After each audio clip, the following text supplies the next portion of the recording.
Hello everyone, nandito po tayo ngayon sa onion farm ni Kuya Brian. Bali, check lang natin kung malaki na yung tubo ng sibuyas niya. Ito po yung binidyohan natin last month.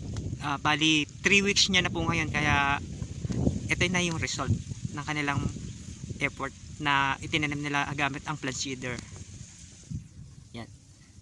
Ito yung mga sibuyas. Ayun o, malalaki na po siya. Mag-iisang dangkal na. Bali, yung pinaka dahon ng sibuyas, dalawa na.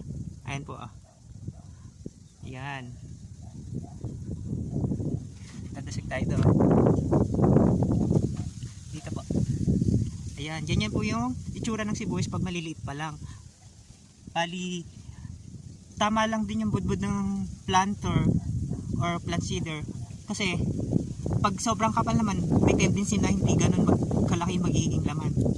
Medyo may damo lang ngayon. Kasi, pinalalaki pa nila ng konti bago padamuhan. Ayan po, kaganda. Yan. Yan po yung quality ng sibuyas nila.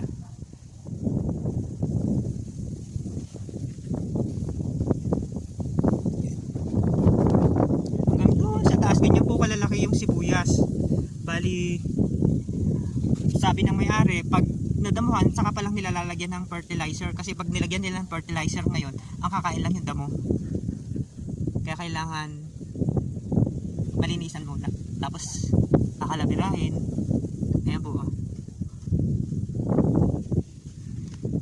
Yan, ganyan kaluwag yung kanilang onion farm. Hanggang doon sa kabila. Dadasig lang tayo ng konti.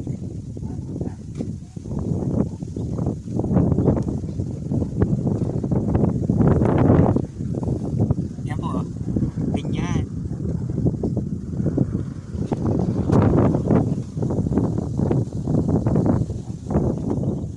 Ilang days lang to, mas malalaki na kasi mabilis po pumulas ang sibuyas ngayon kasi may ulan-ulan. Iba yung nauulan ng ganiling month, mas mabilis siya gumanda.